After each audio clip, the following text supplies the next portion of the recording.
ao Dartcast. Eu sou a Suelen, gerente de relacionamento na Dartmouth, e hoje vamos entrevistar a Suzane, nossa sócia fundadora, para tratar de um assunto muito importante para os nossos clientes: Associação de Companhias no Exterior. Olá, Suelen. Prazer, Suzane. Obrigada. Por que um residente no Brasil precisa se preocupar com planejamento sucessório no exterior? Primeiro, o mais importante, que o inventário no Brasil não atinge os ativos ou os bens no exterior, né? Nós temos a legítima no Brasil, mas o inventário, como processo jurídico, é válido apenas aqui no país, tá? Então, se nós temos uma companhia do exterior, no caso, nós vamos ter que ter um inventário no exterior, no país da companhia e não do falecido, tá? Então, as consequências práticas são, além de ter que fazer um processo jurídico eventualmente no exterior, o processo significa também, ou pode implicar, em imposto de herança no exterior, que pode chegar a 40% do valor de mercado desses bens, tá? Dessa participação societária, por exemplo, e, eventualmente, uma demora no acesso aos recursos que essa companhia tem, né? Muitas companhias são de investimento, têm ativos financeiros, e isso pode impactar ou afetar, causar uma demora, porque eu preciso esperar esse processo jurídico no exterior mesmo. Então, sendo assim, eu teria que contratar um advogado no exterior e tratar tudo isso, mesmo que temos a legítima brasileira. Perfeito. E quais seriam os maiores riscos e preocupações para um sócio, único sócio em uma companhia no exterior sem nenhum planejamento? Ah, sim. Bom, esse maior risco é um risco tributário no exterior, né? Ninguém vai querer pagar, né, para receber uma herança, pagar 40% do valor de mercado, sem dúvida, né? E o outro é, eventualmente, alguns países esperam que o processo de inventário no exterior, o Brasil concretiza primeiro, termina com a própria partilha, e a partir daí somente inicia um processo exterior. Então, essa demora pode ser até bem grande, tá, para a família. Excelente. Tá? Uma pergunta muito importante também, que os nossos clientes precisam se atentar, a legítima brasileira, ela precisa ser observada sempre? Sim, sempre. Só vou voltar a um ponto que eu esqueci de mencionar, que é acesso a contas bancárias, tá? É muito importante fazer uma side, porque dependendo dos bancos envolvidos, das instituições envolvidas, pode ser difícil ter acesso até extratos bancários nesse período de inventário. Desculpa, esqueci dessa parte. Mas você falou da legítima, é super importante, né? A gente tem sempre uma disponibilidade, né, para dispor dos bens, mas se eu não seguir a legítima no Brasil, eu posso ter até uma situação que um juiz brasileiro julgue um caso, se tiver disputa, e exigir uma compensação se a legítima não for seguida no exterior. Tá? Então, as consequências são de custo, né? E, eventualmente, não ser efetivado no final das contas. Tá? Então, normalmente é muito aconselhável seguir a legítima, não teria nenhum motivo de não seguir. Sim, sim. Até para preservar também todos os direitos. Sim, né? E não ter custos adicionais se alguém disputar. Tá, perfeito. Muitos dos nossos clientes já ouviram falar em testamento no exterior. Sem dúvida, sem dúvida. Sem Qual dúvida. que seria a sua opinião sobre isso? Pode ser de grande valia porque ele vai permitir a nomeação de um inventariante de escolha do cliente, né? Então, até um substituto, caso precisar, tá? E com certeza acelere o processo, tá? Porém, o inventário continua obrigatório.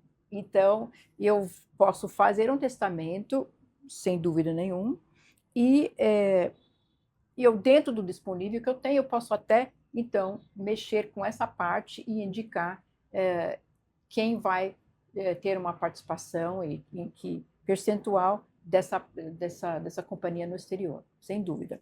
Tá? É importante, muitos clientes estranham o fato de que não há registro público tá? De testamento no exterior. Mas no common law, normalmente países que seguem o common law são países de anglo-saxônicos, né? São, desde que válidas as assinaturas, esses documentos são válidos. Não existe cartório para registrar tais documentos, tá? Agora, cada vez que eu vou mexer no meu testamento no exterior, eu vou ter que fazer um novo documento, igualzinho ao no Brasil. Tá? E o testamento seria, então, para cada sócio da sua companhia? Sem dúvida, Suelen, porque eu não faço um testamento de uma companhia, eu faço como pessoa física e atinge todos os meus bens naquele país. Tá. Caso aquele sócio não opte por não fazer, na verdade, o testamento, as ações dele vão para inventário. Exatamente. Perfeito. Exatamente. E além do testamento, quais outros veículos de sucessão que hoje é oferecido? Olha, temos muitas alternativas no exterior e eu acho importante dar um exemplo, porque se a gente não basear num exemplo, a gente não vai falar muito da teoria, não vai ser muito claro, né, para nossos Fica mais ouvintes. fácil, né? Isso. Então vamos imaginar aquele exemplo que você deu de um único acionista que é diretor da sua companhia, e vamos imaginar Ilhas Virgens Britânicas, tá? Ilhas Virgens Britânicas têm uma grande vantagem. Não tem imposto de herança, primeiro. Então, ufa, não vou ter esse problema. Não vou ter. Tá? E outra coisa, as Ilhas Virgens Britânicas permite que eu conduzo um inventário em paralelo. Então, eu não preciso esperar terminar tudo nas Ilhas Virgens para começar ou iniciar qualquer processo nas Ilhas Virgens Britânicas. Tá? Então, não tem o imposto, ele pode correr em paralelo e ele é relativamente rápido, não é tão complicado, de 3 a 5 meses. O difícil é juntar todos os documentos que eu preciso apresentar nas ilhas. Claro, eu preciso contratar um advogado local, isso vai para a corte local, mas se eu tenho, por exemplo, já adiantado alguma coisa no Brasil, o apontamento de inventariante, por exemplo, e eu escolho o mesmo inventariante, vai ser bastante tranquilo, vai fluir rápido. Tá? Outra coisa importante, a justiça vai até o ponto do apontamento do inventariante. A partilha é responsabilidade do inventariante. Tá? E o juiz está tentando escolher uma pessoa que vai fazer tudo de acordo com a legítima brasileira, as leis brasileiras. Tá, excelente. Tá? E nós temos algum planejamento de sucessão que evite o inventário local? Tem. Acho que vamos começar por partes. Tem uma questão que BVI oferece, o Ilhas Virgens oferece, que ajuda um pouco para a pessoa que não queira mexer muito, não quer tomar uma decisão hoje, sobretudo. Tá? Uma chama a possibilidade de apontar um diretor reserva. Se eu, pelo menos, aponto, né, um diretor reserva na minha companhia, no evento da minha morte, eu tenho quem assume e tem acesso às contas bancárias, consegue dar continuidade da companhia e às suas atividades, obrigações, neste meio período, que a gente está esperando esse inventário. Tá? Então, isso é de grande valia, né? Para apenas acionista, pessoa física, que também é diretor. Tá? Legal. Agora, a outra, talvez muito importante, um grupo de alternativas, a gente poderia agrupar como trust, né? Tem N modalidades, N variedades, é um assunto até complexo e confuso para muita gente, né? Mas, normalmente, os objetivos de um instituidor, que é hoje o acionista, o objetivo é: vou fazer a passagem tranquila e o mais rápido possível. Simplesmente reconhecendo essa transferência e facilitando essa transferência, e não fazendo uma demora na transferência. Tá? Vários outros tipos de trust podem ter vários outros objetivos, mas normalmente este é o objetivo da maioria dos brasileiros. Tá? E tem variações, vários tipos de trust para poder atender este tipo de objetivo. Tá? Mas o importante é dizer que não tem um único tipo ou leis de trust que é melhor do que outro. É uma falácia. Se um palestrante fala que as leis dos Estados Unidos são melhores, isso não é verdade. A melhor trust, a melhor estrutura é aquilo que se adequa aos objetivos do cliente. Em paralelo e juntamente com isso, atende os requisitos tributários. Então, eu não quero ter um ônus adicional por fazer o trust, né? Nem mais nem menos, né? Eu não vou conseguir evitar, né? Então, e para os herdeiros também. Então, o que tem menos impacto, um impacto neutro possível para o instituidor e para os beneficiários desse trust. Então, este é o melhor dos mundos para trust, né? Tá? Mas a gente está falando agora de trust revogável. Por quê? De novo, eu quero poder alterar minha decisão e eu quero continuar sendo considerado o beneficiário durante a minha vida. Tá?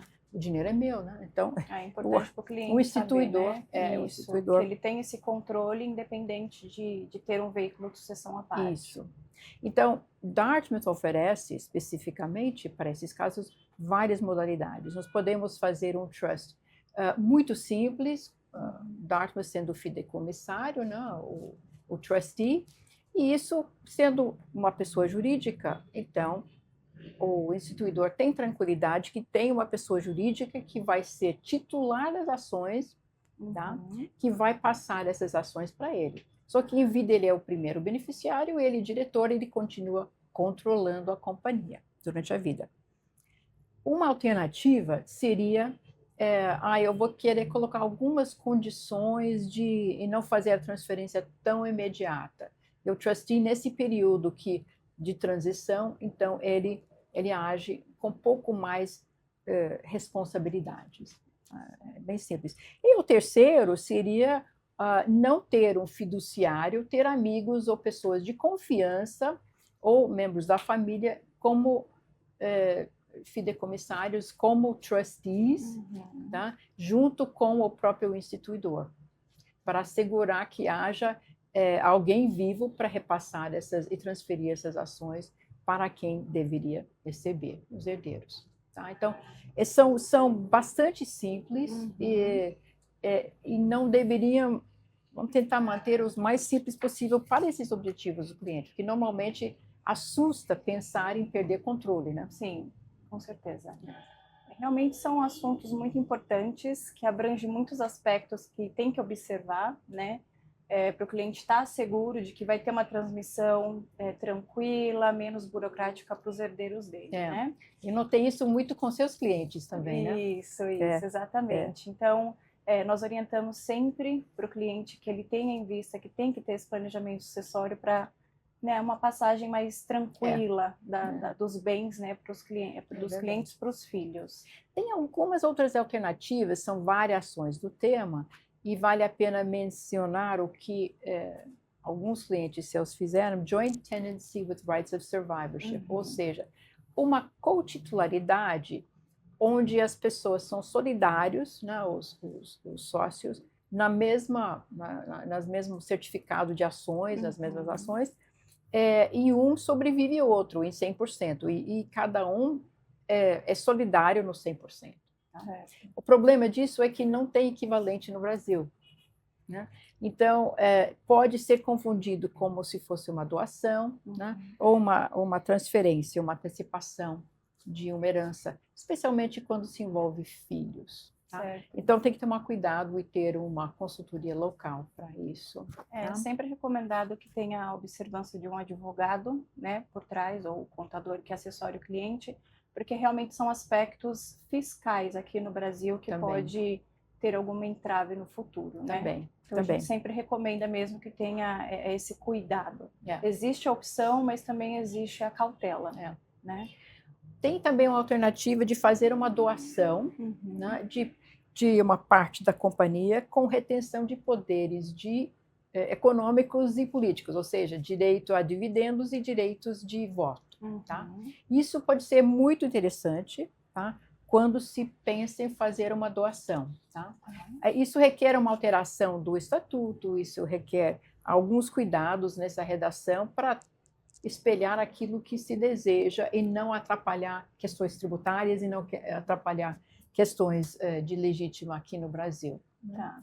Então, mas é possível Que seria conhecido como a classe de ações, com né? classe, às vezes com golden shares, mas com o aspecto de doação, funciona muito bem. Perfeito. Bom, acredito que a gente tenha tocado em vários aspectos importantes, né, sobre a sucessão. Foi muito importante, Suzane, todos os pontos que você trouxe, agradeço. Os nossos clientes com certeza vão utilizar muito. A Dartmouth tendo mais de 20 anos nessa área, né, a gente assessora os nossos clientes com todos os aspectos, principalmente na questão de sucessão mais tranquila e menos burocrática para os clientes e os seus herdeiros. Então, se vocês tiverem qualquer dúvida, ficamos à disposição e estamos aqui às ordens.